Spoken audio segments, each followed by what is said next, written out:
Bonjour. Beaucoup d'entre nous se posent des questions sur notre univers et essayent de pénétrer ses mystères.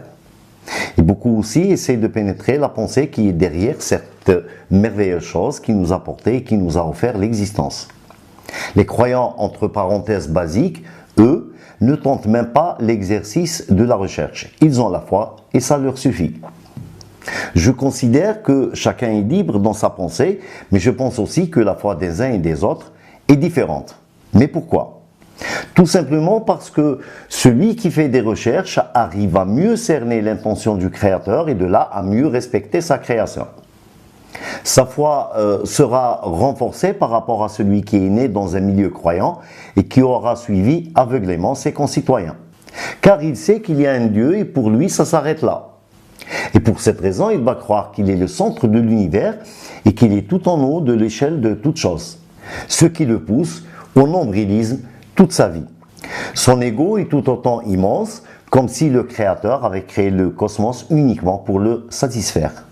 Mais au contraire, celui qui ne cesse de chercher sera en mesure de comprendre qu'il doit rester modeste devant l'ordre de grandeur de la création de Dieu. Il saura qu'il n'est même pas un grain de sable dans une immense plage, comme nous l'avons vu précédemment.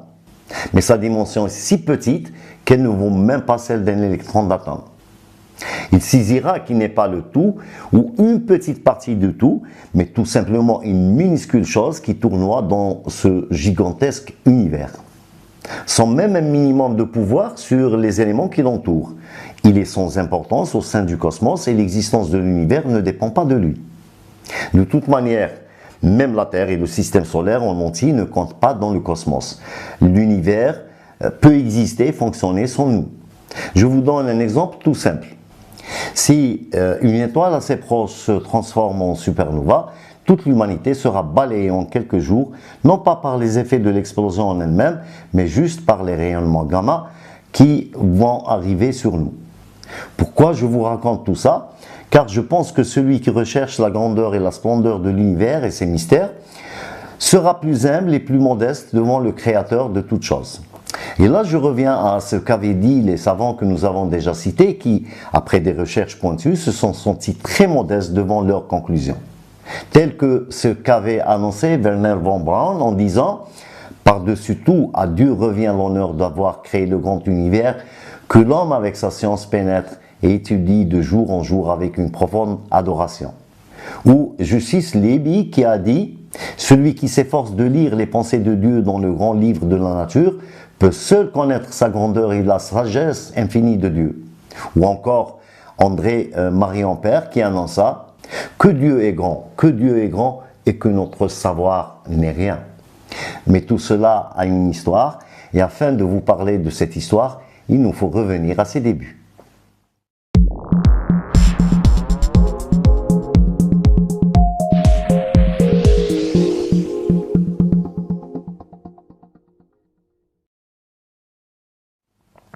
Alors, quelle est l'histoire? Donc, après cette constatation, je pense qu'il est préférable pour les croyants de chercher à mieux comprendre leur univers, notre provenance et surtout l'origine de nos croyances. Je pense qu'il est surtout impératif que les religieux soient les premiers à le faire. Et je vous assure qu'ils se retrouveront avec des énigmes inexplicables qu'ils devront dénouer. Et ils ne les dénoueront que s'ils arrivent à concorder les cultes avec la science. Sans cela, et en croyant bien faire, ils enverront les gens, surtout les plus jeunes, vers les méandres de l'athéisme. Car notre évolution est parvenue à un stade où le mensonge, même religieux, ne peut plus retenir les gens sous la coupe des religieux. Avec l'avènement de l'outil Internet mis à la disposition de tout le monde, chacun peut accéder à l'information où qu'elle soit et elle reste au bout de quelques clics. Lors de mes discussions avec les athées, je les ai vus me poser des questions qu'ils croyaient indéchiffrables. Mais cette fois, j'étais préparé. Première question. Comment un être même à l'intellect supérieur peut tout savoir sur cet immense univers? Car d'après certains d'entre eux, qui ont fait des calculs pour contrecarrer l'éventualité de Dieu, ont découvert que les informations que contient l'univers sont si immenses que nul ne peut les connaître. Depuis la naissance de l'univers, ces informations ont été exponentielles. La réponse et la solution se décomptent sur plusieurs plans. D'abord, pour quelle raison faisons-nous une comparaison entre nos connaissances infimes et celles d'un intellect supérieur? Il n'y a aucune raison valable qui nous oblige à cela.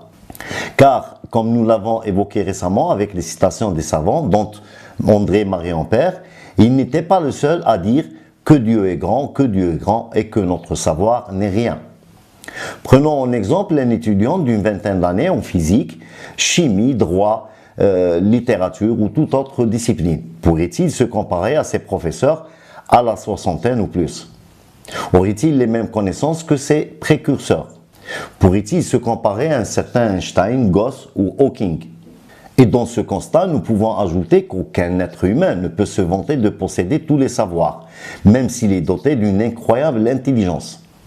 Donc la conclusion qui se dégage est qu'au-dessus de tout savant, il existe un savoir plus vaste encore. La deuxième réponse est plus complexe. Quand ils évoquent les informations exponentielles comme le suggèrent les athées, ils ne se posent guère la vraie question. L'univers est-il fini ou infini? Car la conclusion apparaîtra claire si nous répondons correctement à ce postulat. Si l'univers était infini, il ne devrait pas avoir de limite, et ceci est en contradiction avec les découvertes récentes. Depuis Edwin Hubble, nous savons que l'univers est parti d'un point initial depuis 13,7 milliards d'années. Il est en expansion constante, donc il est fini par l'espace qu'il occupe. Que ce volume soit en expansion et s'agrandit n'est en rien l'infini. Donc sur ce premier point, le cosmos est fini. Nous savons que tout ce que contient notre univers est apparu avec lui la première fois. Et toutes les observations et les prévisions scientifiques nient formellement que l'univers soit alimenté par d'autres matériaux que ceux qui sont arrivés avec lui.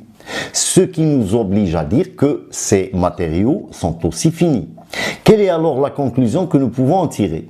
Elle est d'une simplicité déconcertante. Ce qui est fini peut se comptabiliser. Donc pour un créateur initial, ces matériaux ont été prévus dans son plan préliminaire depuis les particules élémentaires. Et par conséquent, il les gère à sa guise. Rien ne peut lui échapper, fût-ce un atome, un électron ou un quark. L'exemple le plus instructif est celui d'un programmateur informatique qui crée un jeu énorme joué sur une multitude de consoles à travers le monde.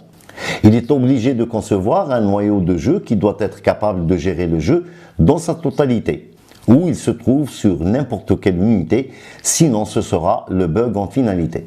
Ce noyau ou moteur du jeu devra connaître chaque ligne du programme et diriger chaque microprocesseur, chaque écran, chaque clavier, etc. Et jusqu'au moindre petit pixel sur n'importe quel écran à travers le monde. Et les informations générées sont là aussi exponentielles. En le lançant sur le marché, les programmateurs font répéter la genèse de l'univers primordial. Car dès que le jeu acquiert ses premiers clients et qu'il se fasse connaître, à chaque fois qu'il est ajouté sur une unité informatique, les informations qu'il doit gérer s'accroissent d'une façon énorme. Et il devra impérativement les analyser, les modeler et les gérer. L'exemple ne nous rappelle-t-il pas quelque chose que des gens ne veulent pas croire? Pour les deux cas, ce n'est que l'échelle de grandeur qui change. Cette facette d'un Dieu s'appelle l'omniscience pour celui qui peut tout savoir. Car effectivement, cet être omniscient doit tout savoir sur l'univers qu'il a pensé et qu'il a créé. Sinon, il serait ingérable et nous reviendrons alors au hasard qui n'a pas lieu d'être. Deuxième question.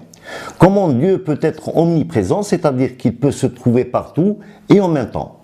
La réponse est tout aussi simple. Et nous revenons à notre exemple du jeu en ligne. Nous avons vu que le noyau du jeu doit tout savoir de l'infime pixel jusqu'au terrain qu'il crée pour étendre son jeu. Et pour cette raison, il doit obligatoirement se trouver partout à travers le monde pour gérer et communiquer entre les différentes consoles. Mais en même temps, il devra être aussi en dehors du jeu pour mieux le cerner et le diriger. Ceci est l'omniprésence. Dieu est de ce fait et partout et nulle part. Et là aussi, ce n'est que l'échelle qui change. Troisième question. Comment un supposé Dieu, comme aiment dire nos amis athées, peut connaître l'avenir? En me posant cette question, après avoir écouté les réponses sur les deux premières, qu'ils n'ont pas pu d'ailleurs discuter, ils croyaient me mettre au pied du mur. Mais comme je l'ai déjà dit, je me suis préparé durant des années de recherche et d'analyse réfléchie sur les moindres interrogations. Là aussi, la question concerne l'omniscience de Dieu et là aussi, il y a une réponse ou disons plusieurs réponses. La première concerne l'omnipotence de Dieu et son pouvoir immense de domination sur son univers. Stephen Hawking avait dit « On me demande si Dieu avait créé l'univers, je leur réponds que le temps avant l'univers n'existait pas. Alors, Dieu n'a pas eu le temps de créer l'univers. » Pour un athée, cette réponse peut paraître logique, mais celui qui a trouvé l'origine de son existence et celle de l'univers à travers une causalité première saura dire que celui qui a pu créer l'espace et tout ce qu'il contient a créé avec lui le temps. Donc, celui qui gère l'espace et ses matériaux gère obligatoirement le temps qui l'accompagne. Ceci n'est qu'une approche tout aussi logique que celle de Hawking, qui d'ailleurs n'a apporté aucune preuve scientifique sur ses dires. Mais pour comprendre, il nous faut un exemple accessible pour tout le monde, suivi d'un autre, se basant sur des équations scientifiques. Supposons qu'un homme doit traverser une ville inconnue pour lui, de part en part. Dès qu'il entame son chemin à travers les voies de la cité, il commence à la découvrir rue par rue, mètre par mètre. Sa vision reste partielle tout au long du chemin, dans l'espace mais aussi dans le temps. Cette vision ne sera que son présent et son passé conservés dans sa mémoire, et il sera soumis aux lois du hasard. Il pourra éventuellement se perdre à plusieurs reprises ou pourra tomber sur des imprévus comme la mauvaise circulation ou des chemins pleins d'embûches. Supposons maintenant qu'un ami à lui, connaissant parfaitement les moindres détails de la cité et qu'il soit placé très haut au-dessus de la ville avec des instruments de vision perfectionnés qui lui permettent une vision globale sur la cité. Avec aussi un matériel de communication, il saura diriger facilement son ami. Il saura en tout temps ce qu'il va rencontrer sur son chemin et lui évitera les soucis en le lui communiquant. L'homme qui déambule saura par conséquent ce qu'il attend à chaque coin de rue et pourra ainsi éviter les ennuis. Si un autre homme l'accompagne qui ne sait pas qu'il est en communication avec celui qui les dirige, il supposera que son accompagnateur a un savoir sur l'avenir et qu'il détient les clés du futur. Effectivement, c'est l'information qu'il perçoit qui le projette dans l'avenir. L'exemple le plus concret dans notre monde est celui des GPS que nous utilisons quotidiennement et surtout dans nos déplacements sur des lieux inconnus pour nous. Ils nous dirigent d'abord et nous évitent les chemins qui nous font perdre du temps. Nous saurons la plupart du temps et à l'avance ce qui nous attend sur nos chemins et par conséquent, nous essayons d'éviter les pièges. Nous détenons alors une part de l'avenir par rapport à notre condition sans le savoir. Ceci nous fait revenir d'une façon ou d'une autre à la fameuse équation de la relativité générale d'Einstein. Le temps sur Terre avec nos déplacements lents est très différent par rapport à un objet qui se déplace par exemple dans l'espace à de grandes vitesses. Dans l'omniscience de Dieu, nous savons qu'il est au fait de toutes choses existantes dans l'univers, de la moindre particule à la plus dense des galaxies. Il est ensuite au fait de toutes les équations et constantes fondamentales qui gèrent l'univers. Et de là, une conclusion s'impose d'elle-même. S'il sait tout cela, il peut savoir où se dirige son univers. Car les équations qu'il calcule ne contiennent plus d'inconnus.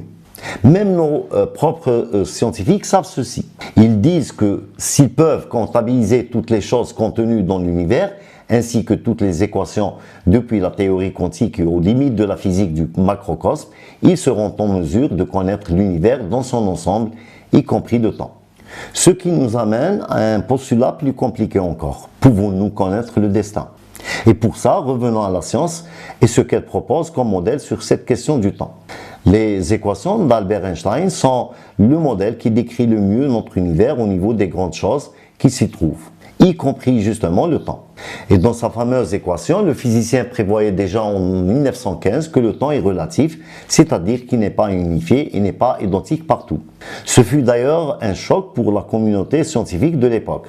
Les observations astronomiques confirmèrent plus tard la véracité des équations d'Einstein.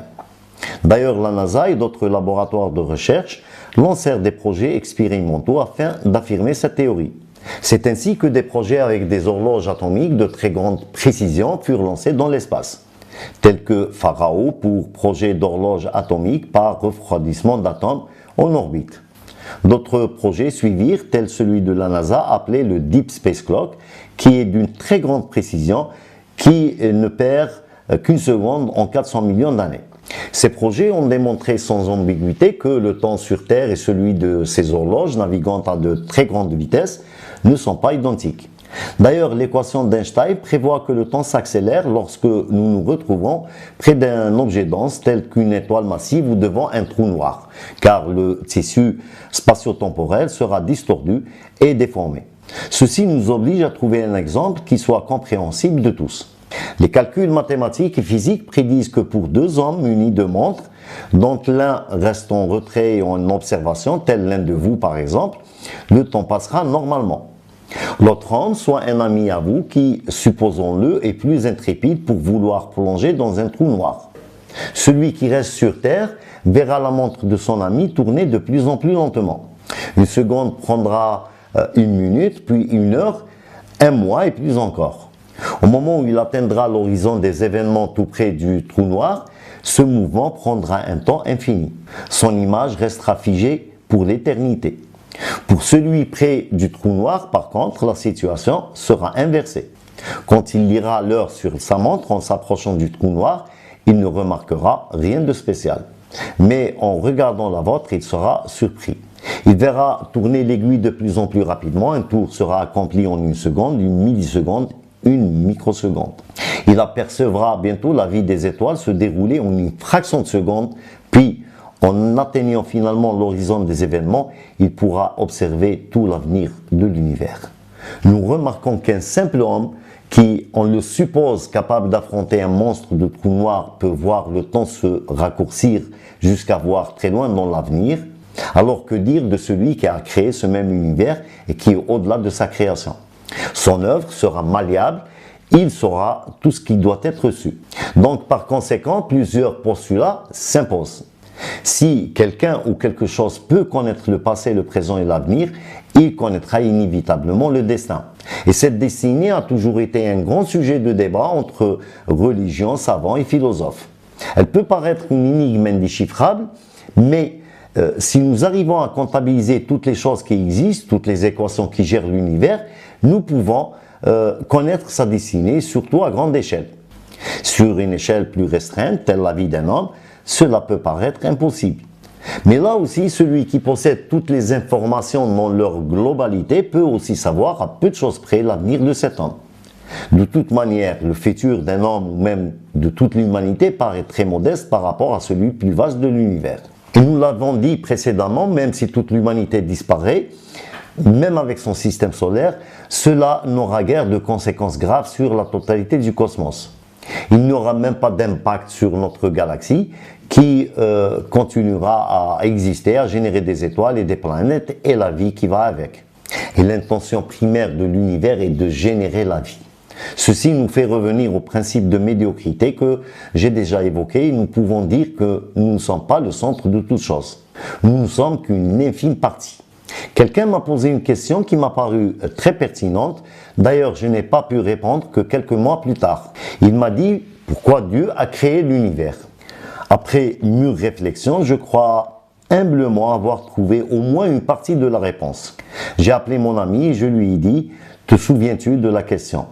Il m'a d'ailleurs répondu en riant « J'espère que tu n'as pas trouvé la réponse. » Nous avons rigolé, mais il a eu droit à sa réponse. Dieu a créé l'univers parce qu'il le pouvait. C'est une affaire de pouvoir. Imaginez deux ingénieurs doués et très motivés, l'un possédant des éléments illimités pour ses projets alors que l'autre n'en a rien. Celui qui est en possession des matériaux va créer des projets inimaginables.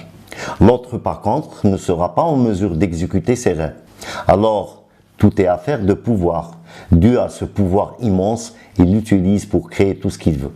Cette réflexion n'est pas toute la vérité, mais je pense humblement qu'elle représente au moins une partie. Une autre question redondante est toujours posée par les athées et même les agnostiques. Elle se résume comme suit. Si un éventuel Dieu a été la cause de la création de notre univers, qui a créé ce Dieu pour qu'il nous crée? Je dirais que la question n'a pas lieu d'être posée. Car si déjà nous pouvons voir au-delà de l'horizon de notre cosmos, nous ne pourrons chiffrer et comptabiliser le Créateur. Nous devons d'abord s'atteler à comprendre notre propre condition avant celle d'un Dieu. Ceci d'une part. D'autre part, si nous entamons la recherche d'une réponse à cette question, nous ne finirons jamais, car nous allons nous dire qui a créé le Créateur de Dieu et qui a créé le Créateur du Créateur Dieu créateur de Dieu. Seulement, nous n'avons pas accès à l'infini et nos existences sont si infimes que nous n'arriverons jamais à une réponse. C'est pour cette raison que je réponds à leur soi-disant question piège qu'elle n'a pas lieu d'être posée. Il faut nous contenter de ce que nous pouvons imaginer, calculer, comptabiliser aisément, sans rentrer dans une surenchère sans intérêt.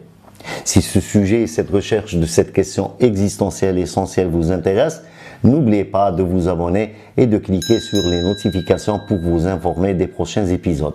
Merci aussi de partager s'il vous plaît. J'ai eu le plaisir d'écrire un roman qui m'a pris 3 ans de recherche sur ce grand sujet. Un roman qui reprend toutes les informations de cette série, mais en plus détaillé. Le style du roman se base sur une intrigue vécue par un couple sur une échelle planétaire. Une fiction d'anticipation scientifique qui prophétise la fin de l'histoire humaine et prédit une nouvelle forme de la vie prochaine sur Terre et au sein de l'univers. Je vous laisse les liens dans la description pour que vous puissiez y jeter un œil. Dans le prochain épisode, nous parlerons des intentions de l'univers et la possibilité de l'essaimage de la vie en son sein. Et jusqu'au prochain épisode, je vous dis au revoir.